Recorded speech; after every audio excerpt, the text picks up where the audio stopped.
അസ്സലാമു അലൈക്കും മുത്തുമണീസ്. വിശന്ന് കുടലിരിഞ്ഞ് നൈറ്റ് ഞങ്ങൾ എന്നാൽ കൊടുകുത്തിമലയിൽ പോയില്ലേ. വീട്ടിലേക്ക് ചെല്ലണതിൻ്റെ മുമ്പ് ഫുഡ് കഴിച്ചും കണ്ട് പോവാന്ന് പറഞ്ഞു. അപ്പോൾ റെസ്റ്റോറൻറ്റിൻ്റെ പേരൊക്കെ നിങ്ങളവിടെ കണ്ടില്ലേ. എല്ലാവരും പാടെ ആകെ ക്ഷീണിച്ച് ഫുഡിനായിട്ട് ഇങ്ങനെ അക്ഷമമായിട്ട് കാത്തുക്കണി. അസീൻ നല്ല വൈബൊക്കെ അടിക്കണുണ്ട്.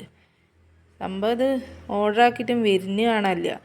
അവസാനം ഇത് എത്തിയപ്പോഴത്തേക്ക് അതിൻ്റെ പ്ലേറ്റിക്കൊക്കെ ഉണ്ട് മറിഞ്ഞിക്കണം എല്ലാവരും പാടെ കൂടിയിട്ട്. അപ്പോൾ ഈ പ്ലേറ്റ് കാലിയാവണ വയ്യൊന്നും കാണാനില്ല. എത്ര പെട്ടെന്നാണത് കഴിഞ്ഞത് നോക്കി നോക്കി. അത്രക്കും വിശപ്പുണ്ടായിരുന്നു. ഞാനാണെന്ന് വെച്ചെങ്കിൽ എനിക്ക് ഒരു കുറച്ച് ചായ വേണമെന്ന് കണ്ട് അതും എടുത്തിരുന്നു.